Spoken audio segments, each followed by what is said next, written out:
To be a two-star general, that means you got to do something twice. Our guest here today is a two-time state champion. You've already seen his 2020 video. Sir, if you would, tell us who you are. Well, hello, I'm Brayden Giannone, two-time state champion for Lafayette Generals. And of course, 2020 152-pound state champion.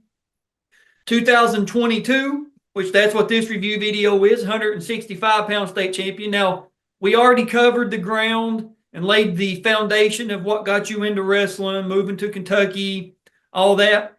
So before we talk about your 2022 season, there's a pretty strong case to make that you would be a three-star general, a three-time state champion. And the 2021 season, it was the whole 2020 Miss Rona and all that was weird. It was a crazy time. Everybody lived through it. If you're watching this, the 2021 wrestling season was weird as well. Speaking from a referee standpoint, I couldn't tell you how many times I got scheduled to go to a tournament and it got canceled because the school had to shut down for COVID. Or, you'd get home and 3 days later you'd get an email or a text message from the school's principal or athletic director. Hey, you might want to self-quarantine this team or this coach or somebody had COVID there at the event. Take the necessary precautions. It was also weird for the wrestlers. I mean, there's no other way to every sport, football, basketball, soccer, all these other sports that was going on during that time. It was just a weird environment. And the state tournament in 2021 was a single day, 8-man bracket. We had regions. We went back to the semi-states. So your 2021 season was a little hard to process. So kind of walk us through how difficult that season was for you, bub. Yeah, so I was coming into the season, returning state champ, highly ranked, one of the favorites. But at some point during the season, I sustained an inner knee injury during practice, which I then injured the exact same thing again, and then injured it again during a match. So I took a couple weeks off, maybe a month and a half, something like that, to recover that, heal it up. And I was coming back about 2 or 3 weeks out from, postseason time. And I did all my qualifications, won my semi-state. And then I think the Thursday before the state tournament, I ended up getting COVID and I couldn't wrestle. My team, no one from my team could compete during the state championship. It was not fun. Yeah. Yeah, man, that's, I mean, there's nothing we can do about it now, but I hate it for you. I do. I swear I do.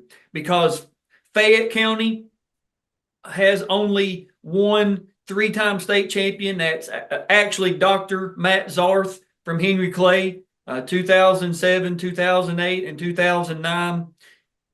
There's no, and I'm not taking anything away. I'm not exactly sure who won 165 pounds in that year. Let me look it up real quick because I want to get it right. 165 pounds was in 21 was, well, it would have been 160. It was Thomas Catching Carter, and we actually did his review video. And I like Thomas, but I think it would have been a great match between you and him. I really do. Had you wrestled Thomas before? I don't think I had, but I'm pretty sure during one of the previous years he was ranked high in my weight bracket, and I prepped for a match for him, but never actually. I get it. Thomas, friend of the channel, deserving state champion, but man, I hate to see anybody not be able to. We only get 4 years in high school, and I hate to see anybody get hurt and not be able to compete and have to go, the rest of their life with the what if, you know what I'm saying? What if I didn't get COVID? What if my teammates didn't get COVID? But it happened and you were able to move on. So 2022 though, man, you're a senior, 165 pounds. Let's talk about it real quick. You start off, you're coming in to the state tournament with an undefeated record. You're coming in 22-0 to the 22 state finals. So 22-0, man. Start off a first round fall over Nicholas Horn of South Oldham, 55 seconds. The quarterfinals, a 36-second fall over Joseph, and if I mispronounce this last name, I'm sorry, but I believe it's Bikakis from Simon Kenton, 36 seconds. You get to the semis, you win a 12-0 decision over Jonathan Phillips from Louisville Trinity. You're back in the finals. You're wrestling Jude Powell from Fairdale. And, Jude's a fan of the channel. We'll talk a little bit about Jude after we watch your match, because this is your video. So your third time out of 3 possible tries. I hate to say, you got knocked out of a year, but you're 3 for 3 when you're at the state tournament, 3 times in the finals. It's a little bit different setting. We're in the high school there at George Rogers Clark Gym, but nevertheless, the state championship's on the line, man. Walk us through that mentality, or the mental preparation, the mentality you have after you win that semifinals, knowing you're going back into the finals. Are you nervous? Say you don't get nervous, but this is your last time getting to wrestle for Coach Green, Lafayette. Are you just kind of walk us through that? Yeah, again, I rarely get nervous before my matches. I think this was no exception. Before my big matches, I'm just focused on, getting myself prepared, getting warmed up, getting loose, putting myself in the best mental state I can for my match. And people who watch me warm up say I'm like scary, or like I'm glaring at them or something, but that's just me trying to get focused. So yeah, I was just trying to get myself ready to go in a good mental space, motivating myself, all that good stuff. And right before your match, you had 2 really good matches. You had Reese Goss and Gavin Androni go to overtime in the 144-pound. You had Malachi Ryder win at 150. Then you had George Faree and Devin Herron wrestled there at 157. So, 3 pretty good back-to-back-to-back matches. They all went the distance, 1 in overtime. Does the wait, like, what's that Tom Petty song? The waiting is the hardest part. Like, does the wait to get out there kind of like get you like, a bull getting ready to come out of the stalls? Or are you just like, come on, guys, get this over with. I want to get out there. Oh yeah, it hyped me up, man. Watching good matches before I get to go out makes me like even more excited to go out and get my chance. No, I get it, man. And I was at this state tournament. It was just a great round of finals all the way through from 106 to heavy. And I had just started. I mean, I literally had just started the channel in January. Of course, this is, February, somewhere around Valentine's Day. I don't know the exact date. And I was trying to, everybody that come off the mat, when they come up in the stands, I'd be like, hey, I got this new YouTube channel, man, where I'm interviewing state champions. You need to come be on the channel. And I knew, Cole Thomas just from officiating him. I was like, Cole, man, you're a 4-timer. You got to come on my channel. And I don't think I think he was wanting, it was more like a news interview. I don't think he realized it was, like a video type series. And we went up to Cole's house and done it. We done Reese Goss's, George Faree's, AJ Harvey, a couple other guys from 2022. So just a great year of wrestling all the way around. So we're going to pull up your 2022 video here, man. This one has the face-off on it. I'm not sure what. This was on Facebook or somewhere, and I pulled it off, and I was like, I need to keep this just to have. So we got the face-off and we got the match. So, man, here we go. Wrestling in a woman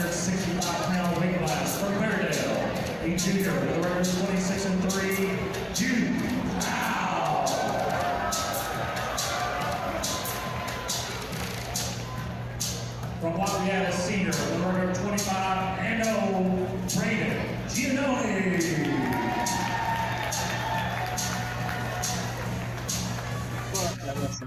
Wrestling 157-pound weight class. Gets my adrenaline pumping.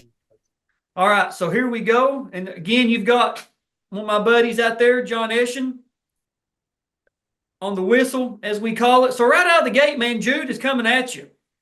He's shot in, trying to pull those legs in, trying to get his head up. Looks like that right there. But you're able to defend. Yeah, and Did you think Jude was going to take it to you like that right out of the gate? Maybe not that quick, but I knew the low single was coming because that had been kind of my Achilles heel the whole year. Pretty much the only thing people were catching me with that year was a quick low single.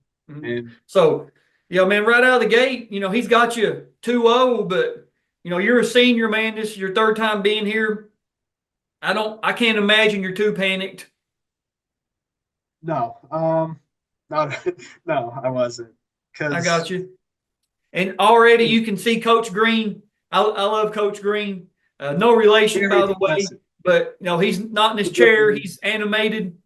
I wish this video had sound. I'd love to hear him, yelling. I know as soon as I post this, he's gonna message me. You get up, you get your one. About 50 seconds or so into the match, he shoots again for that low single. But you're able to stuff it. Yeah.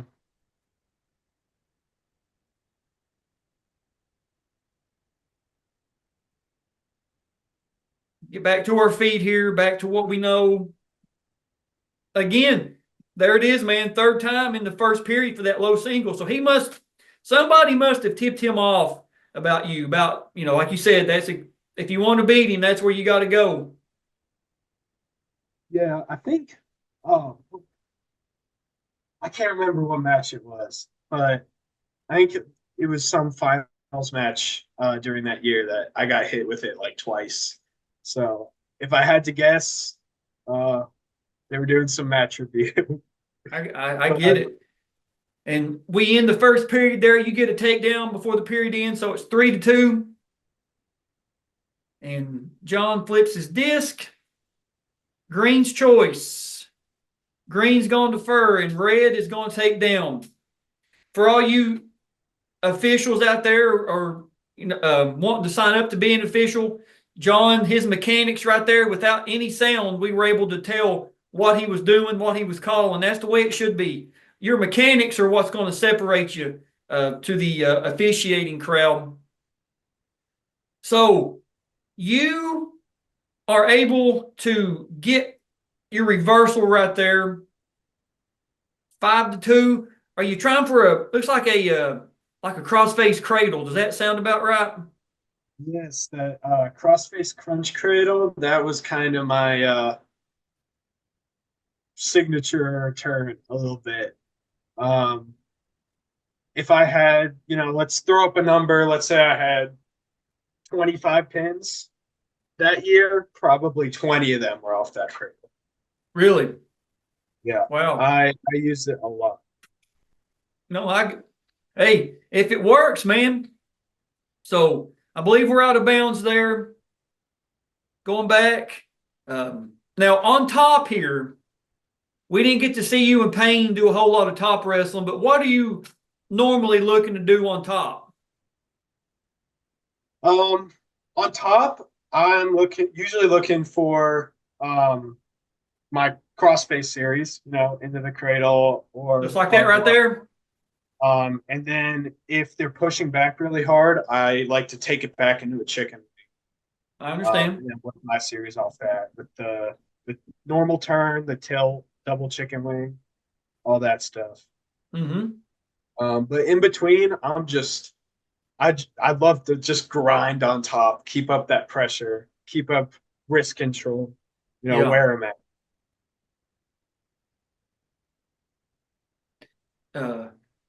I think that's kind of what I'm doing here. And it looks like that Jude's kind of slowed down a little bit. He come out, man, like a house of fire. Coach Green back there throwing his hands up. I love it. That's typical. That's typical Coach Green. All right, so the period ends. You're up 5-2. It's his choice. He's going to take down. Oh, he's going to take neutral. I'm sorry. I was going to say that's probably the smart move there to take neutral because he wasn't doing nothing on the bottom. Yeah. Plus, he found the takedown right off the bat in the first period.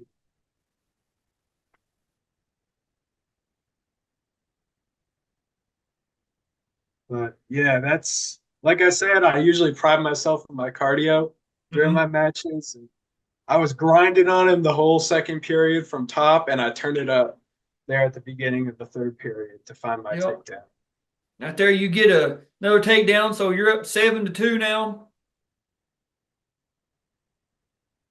And we had 2 cameras set up at the state tournament this year. We had the camera there on the table and then an opposite view. So, yeah, I kind of wish the view would be on the other table right now, but nevertheless, you're on top. There we go. Yeah, I think right there, see my head turned to the side. I'm looking at the clock to see how much time I have left.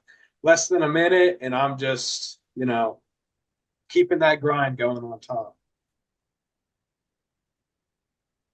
The head pressure, especially. I was working on that a lot.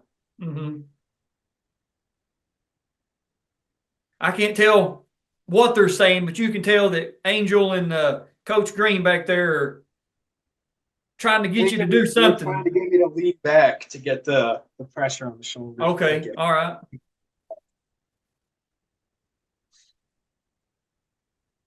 So we're down to about 20 seconds in the match here. You're up 7-2. And I like how John right there, he kind of backed up, gave you all some space to work. He gets his one, so it's 7-3. Try, and there it is, man. You win by a final score, 7-3. You give a 2 to the to Coach Green and Angel over there. Nope.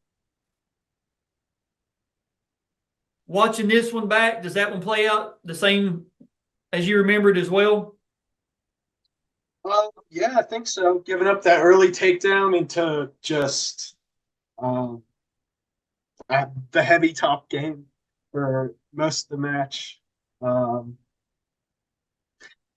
reverse, I kind of forgot about that reversal. But now that I think about it, that was something I work on a lot with my drilling partner, Justin, who's now wrestling in college too. So, yeah. I got you, man. The Lafayette tradition right there added another name. Like we said in the other video, we like to give the history of a team anytime we do a video with somebody. 1992 state champion Rob Rickman, 2008 Matt Green, 2015 Angel Vasquez, 2016 Landon, and then of course you in 2020 and 2022. So pretty good tradition there at Lafayette. And they had, I believe, yeah, I'm sure of it. They had Lafayette had a girl in we had our girls state championship tournament this past year, and they had a young lady.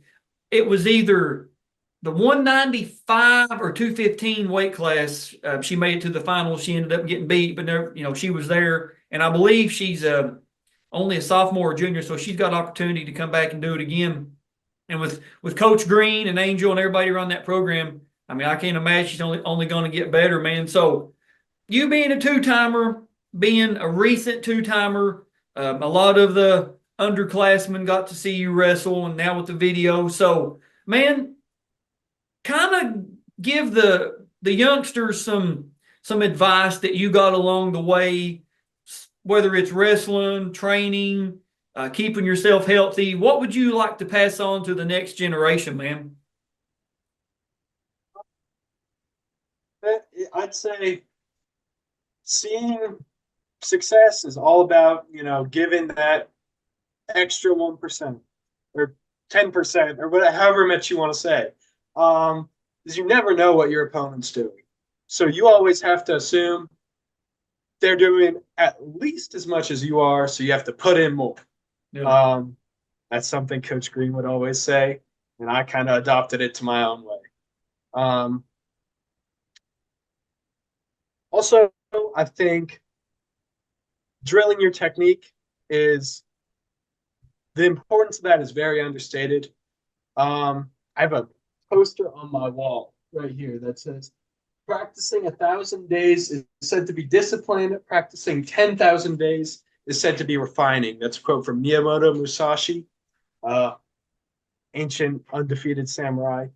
But you really have to put in the reps to perfect any craft, and wrestling is no different. Absolutely, man.